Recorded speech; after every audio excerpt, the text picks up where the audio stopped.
Can you hear me?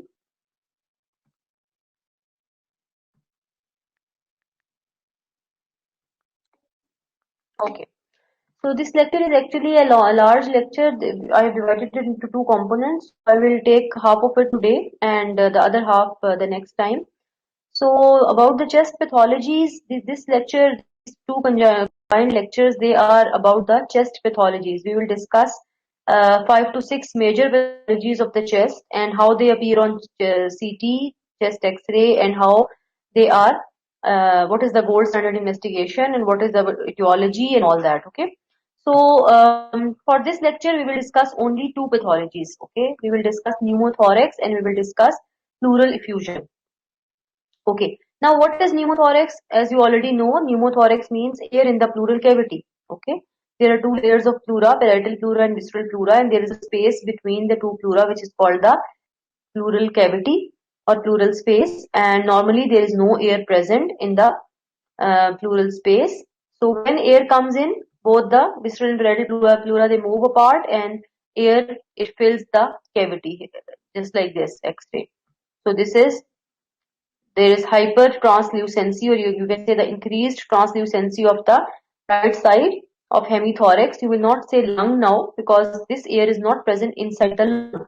This is present in the pleural cavity, and it has caused compressive collapse of the lung. Okay, it has caused compressive collapse of the ipsilateral lung. If you see the trachea is central here, not shifted. That means you are dealing with simple pneumothorax. Next, we will be discussing the skin fold or pneumothorax. Some patients, they are obese. They can present with a skin fold that can cause problem with diagnosis. Okay, so what is important for you is the types of pneumothorax. There are two types of pneumothorax: simple pneumothorax and tension pneumothorax. What is simple pneumothorax? Simple pneumothorax means that there is only air in the pleural cavity, but the air is not that much that it shifts the trachea or the other structures of the mediastinum towards the other side. So if you see the trachea, it is central, then that means you are dealing with simple pneumothorax. And in tension pneumothorax, there is too much air accumulation in the pleural cavity, so that it leads to shifting of the trachea to the other side. And not only the trachea, sometimes the heart is also shifted. Okay. And what is the problem with this tension pneumothorax? Why it is important to diagnose it? Because it is very dangerous. It is causing respiratory compromise for the patient. Okay, so early diagnosis and early intervention is really important for tension pneumothorax. Otherwise, the patient can die immediately. So this is the difference between the two. What is this? There is air in the pleural cavity, increased translucency of the left hemithorax, causing shift of the trachea to the other side. This is the trachea. Red arrows are pointing to the trachea. It's not central, see? It is shifted to the other side, to the right side. Also, the right side is not normal. This is actually a patient of TB. So the other things are also going on, but now for the timing, just focus on the pneumothorax. So there is tension pneumothorax. Okay, now this is a female patient. See the breast shadows here. And this patient is suffering from pneumothorax on the right side.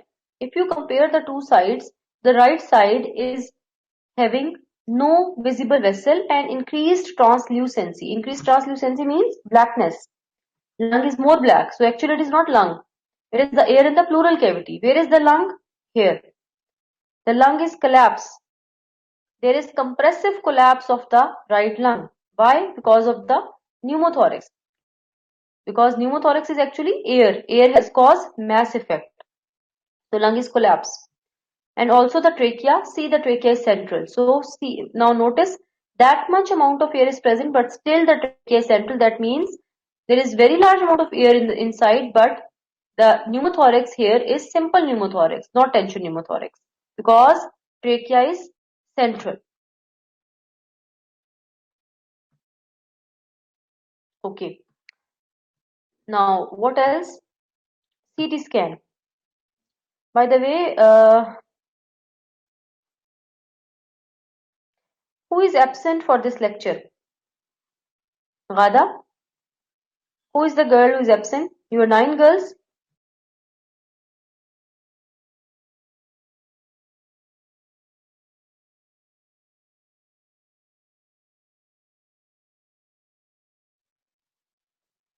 Where is Ghada?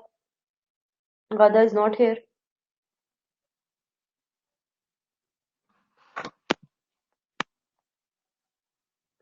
Taif Khalaf, can you speak up?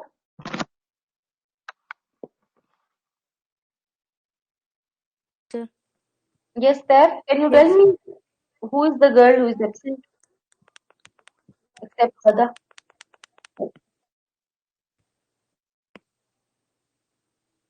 Um. Who has problem with internet? Ghada. Ghada has problem with internet, but she hasn't joined yet. Yeah, they say in the chat. Yeah, because I've already told you this will create a problem with the system. If the system recognizes her to be absent, I can't do anything. Okay, so this was a CT scan. Okay, this is CT scan, and you can notice, you can see here, this is the vertebra, and this is the ribs. These are the ribs in different locations because this CT is actually a transverse section cut through the body. So ribs are present in pieces. These are actually maybe different ribs, not the same rib, because at the same level, if you cut a section, different ribs are passing. Okay, so it appears like this. What you see here is there is complete translucency with absence of vessels and compression of the adjacent lung on the left side. Okay, so this is pneumothorax on the left side. Since the heart, if the heart is central, that means it is simple pneumothorax. Okay, and this CT scan, this is done on lung window. There is a concept of windowing in CT scan. This is called lung window or mediastinal window. If you can see the details of the lung vessel, it is lung window. If you cannot see the detail of the lung, I will tell you certain, I will show you more CTs, and then you will be able to know it. If you don't know, if you don't see the detail of the vasculature of the lung, then you are dealing with the mediastinal window of the CT scan chest. Mediastinal window is also called soft tissue window. Okay. So causes of pneumothorax. Number one cause is spontaneous pneumothorax. What is spontaneous? Spontaneous means on itself. It happens in a healthy male, young adult male who is tall and thin. And what happens is there is a subpleural bleb. Subpleural bleb means in the apex of the lung, there is a small pocket of air present which was congenitally present. It was not doing harm to anyone, but when it ruptures, it creates pneumothorax. Okay, so that means pneumothorax can happen without any cause. Number two cause is trauma. Most important and most common cause is trauma. Trauma can be through the chest wall by a stab wound, or it can be internal trauma because of a rupture of a bronchus. Like in motor vehicle accidents, road traffic accident, if there is a rupture of the bronchus, it can lead to internal trauma. Okay, so either external trauma or internal trauma. Number three causes diseases that decrease the lung compliance, like for example chronic fibrotic diseases and hyaline membrane disease. Then is rupture of an alveolus or a bronchiole during asthma, like for example during the attack of asthma, when the person coughs violently extensively, there is increase in the intraalveolar pressure, and that lead to rupture of the alveoli, and that rupture will cause air entry into the pleural cavity. So pneumothorax can be one complication of asthmatic attack. Okay, pleural effusion.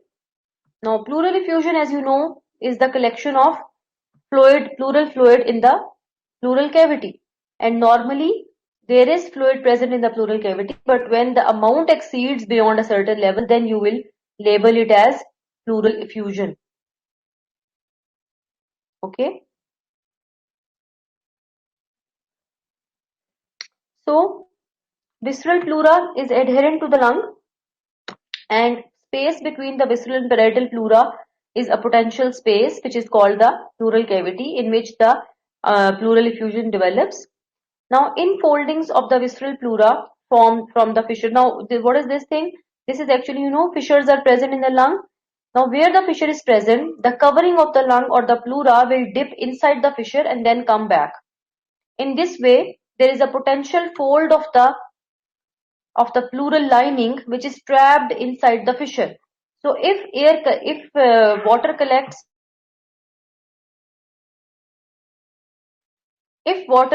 in the pleural, as in case of pleural effusion, inside the fissure, it will be remained trapped. Okay, so this is a special type of pleural effusion which is caused by trapping of water inside the fissure. Okay, now there's one more thing which is called subpleural space. What is that space? There is loose connective tissue beneath the visceral pleura. Now there is, first of all, is the lung, then comes the subpleural space which is having loose connective tissue. Over it is the visceral pleura, over it is the pleural space, and then the last one is the parietal pleura. These are the coverings from inside out. Now pleural effusion is of two types biochemically. It can be transudative effusion or it can be exudative effusion. Okay, exudative effusion, the examples are empyema, hemothorax and chylothorax. What is empyema? Pus in the pleural cavity. What is hemothorax? Blood in the pleural cavity. What is chylothorax? Chylothorax is actually the presence of fatty components in the pleural cavity because of the rupture of the lymphatic duct. Now, how do you differentiate and what is the importance of differentiation between the two? Actually, when there is pleural effusion present, you take some amount in a syringe of the pleural fluid and you give it to the laboratory for evaluation, and the laboratory give you the conclusion that this is transudative or exudative, depending upon how much cellular component is present. If more cellular component is present, it is exudative. If less or very little, negligible, this is transudative. Now, why is this differentiation important? This is important because the causes of transudative effusions are different. They are mostly systemic causes, and the causes of exudative effusion are mostly localized inflammatory or neoplastic causes. Okay, so the treatment will be accordingly different. Remember, pleural effusion is not a disease itself. It is a sign of some other disease. Okay, it is a sign of some other disease. Transudative effusion occurs because of the increased capillary hydrostatic pressure. Inside the vessel, there are four forces which are working. One force is capillary hydrostatic pressure, which is the water actually tending to move out of the blood vessel into the interstitial space. Number one, okay, hydrostatic pressure, which wants the fluid to move out. Number two is the plasma oncotic pressure, or also called plasma osmotic pressure, which is actually the pressure of the plasma proteins inside the blood, and they tend to retain the water inside. Okay. Number three is the similar forces present outside the blood vessel, the osmotic pressure and the oncotic pressure. Now, if due to any reason the hydrostatic pressure inside the blood vessel increases, if the hydrostatic pressure inside the blood vessel increases, there will be abnormal balance of the forces. So more fluid will leave the blood vessel and enter the interstitial space, causing leakage. Okay, this is called leakage. This is called transudation. So this happens in congestive heart failure, hypoalbuminemia, cirrhosis and nephrotic syndrome. Why? Because in all these conditions, in the last three conditions, these last three, there is less plasma protein present. So there is less plasma oncotic pressure and hydrostatic pressure is more. So water will move out, fluid will move out. What happens in congestive heart failure? Plasma proteins are normal, but the hydrostatic pressure is more. Because the cardiac output is reduced in congestive heart failure, heart is not functioning properly, so it will lead to more hydrostatic pressure. So fluid will leave out from the vascular compartment to the interstitial space.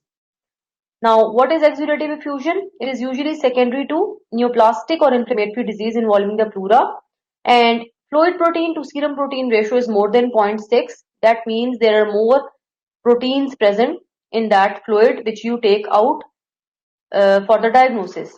And fluid LDH versus the fluid LDH is more than two-third of the highest normal serum LDH. That means by far and large, just understand that proteins and LDH, this will be more than normal. Okay, in the pleural fluid which you remove for diagnostic purposes. So if you diagnose that this pleural effusion is exudative, then that means you are dealing with some inflammatory process, like for example pneumonia. Pneumonia can lead to pleural effusion, or you are dealing with cancer. Okay. Okay, so this is how pleural effusion appears on chest X-ray. This is a chest X-ray showing you which side is abnormal, right or the left. This left side is abnormal. And what is this abnormality? There is opacification of the left lower zone.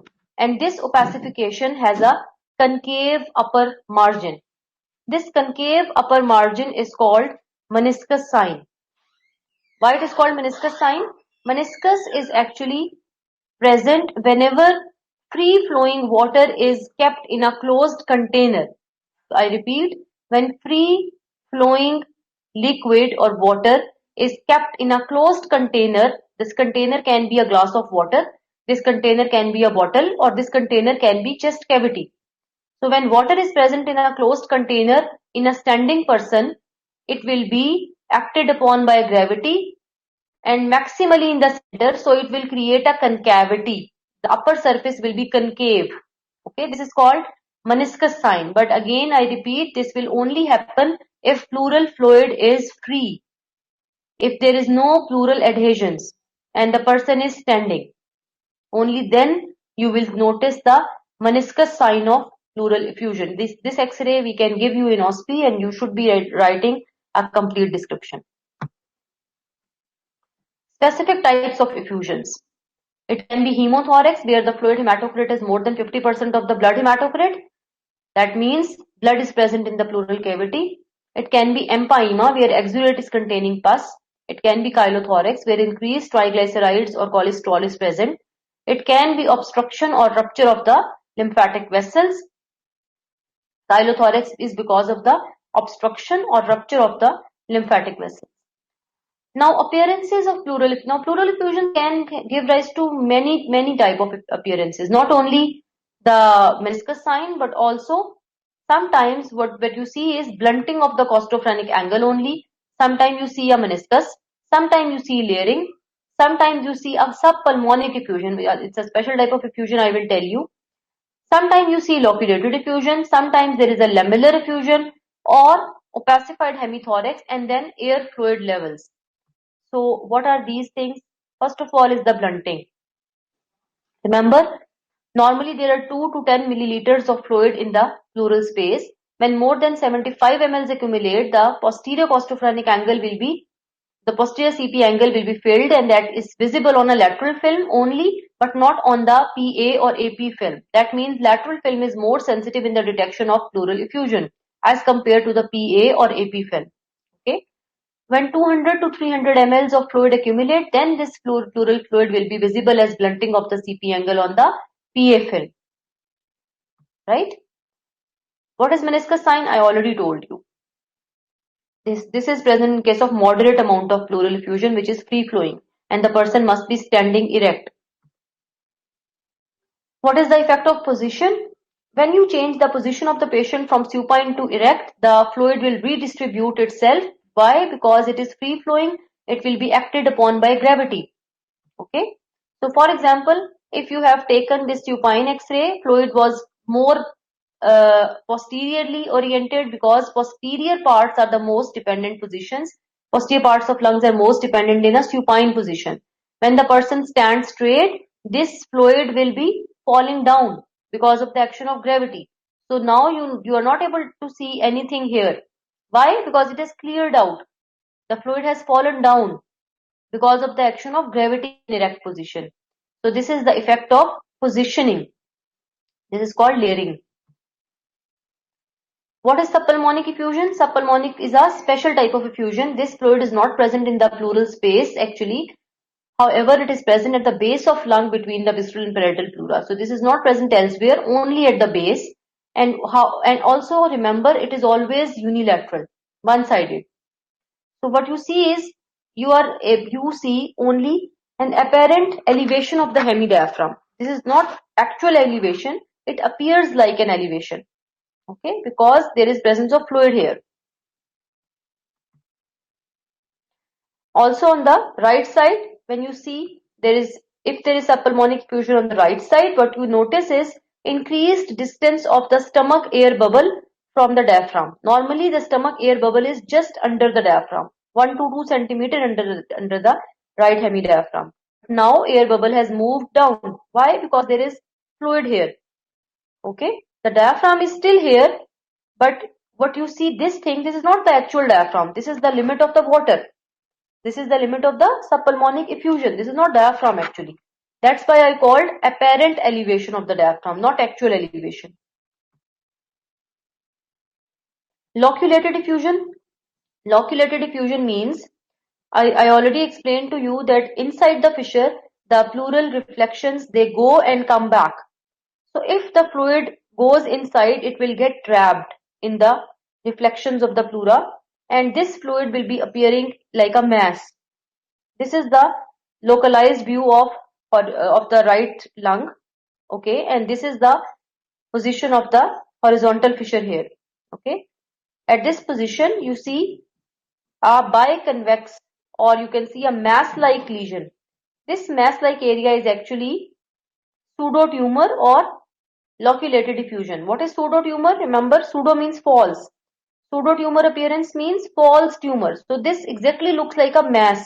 This exactly looks like a pseudo mass, false mass. So this is called pseudotumor or loculated effusion. If such an X-ray comes to you, repeat the X-ray after 2 weeks and this will be gone. Okay, if there is no other pleural effusion evidence present and this you are not sure whether it's a mass or a loculated effusion, repeat after 2 weeks, this will be resolved. So it will be absorbed.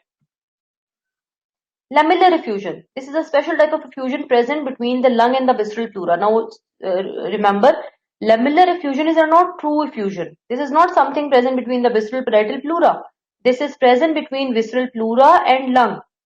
Remember I told you there is connective tissue between the lung and visceral pleura. So this fluid is now present in the connective tissue.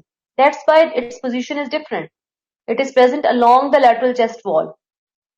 Okay. It is not very common phenomena, an uncommon thing. And that happens in lymphangitic spread of malignancy. Okay. Complete opacification of hemithorax. If there is massive amount of pleural effusion present, it will lead to complete opacification of one-sided hemithorax. Another important clue to this pleural effusion will be shifting of the trachea and the mediastinum to the other side. Pushing of the trachea and the mediastinum to the other side by this huge pleural effusion. Okay. The same appearance can happen with complete collapse of the left lung, but the difference will be incomplete collapse of the left lung. The trachea and the heart will be pulled towards the site of collapse, not pushed. Okay. So since pleural effusion is water, it will be having its mass effect, so it will be pushing the structures away from it. Next appearance is hydropneumothorax or air fluid level in the hemithorax. When both air and water accumulate in the pleural cavity, you know air is lighter than water, so in a standing patient it will be higher, and the water is denser than air, so in a standing patient, because of the action of gravity, it will be lower. So when air and water are both present, they will form a level. So this level is called air fluid level in the right hemithorax. You will not say lung, okay, because this is present in the pleural cavity. And where is the lung? This collapsed part, okay. This collapsed part is the lung. This is the same as pneumothorax and collapsed lung, but only the addition of a water layer. Okay, so this is air fluid level in the right hemithorax. Okay, how pleural effusion appears on CT scan. Now this is a mediastinal window. Remember, I told you this is lung window and mediastinal window. If you don't see the lung, all is black, that means you are dealing with a mediastinal window. And you have given contrast in the aorta also, and in the heart also you are able to see contrast. So this is post-contrast CT scan axial view, axial or transverse you can say. And this is which window? Mediastinal window or soft tissue window. And you are able to see pleural effusion. Remember, fluid appears gray in color on CT scan, chest and abdomen. Now you can write down this thing. This is an important point. Fluid appears gray on CT chest and abdomen, and fluid appears black on CT scan brain. Okay, fluid appears differently in different CT scans. On CT brain, the fluid like CSF is black. On CT chest and abdomen, fluid is not black. Fluid is gray. Water is gray. So water is gray here. Bilaterally along the posterior sides, there is pleural effusion. What is this whitish thing here? This is the thickening of the pleura. Pleural thickening. This is the visceral pleura actually, because this fluid is present between the visceral pleura and the parietal pleura. It has separated the visceral and the parietal pleura. So this thickened part is the visceral pleura. This opacity type of a thing is actually liver appearing. This is not something abnormal. This is partial volume of liver. Important points are pleural effusions are transudates or exudates. It takes about 200 to 300 ml of the fluid or cc of the fluid to blunt the CP angle on the frontal view. Meniscus is the classic shape of an effusion on a frontal film. Pleural effusion, they shift the mediastinal structures away from the side opacified. Okay, we finish here, and any questions you can ask me.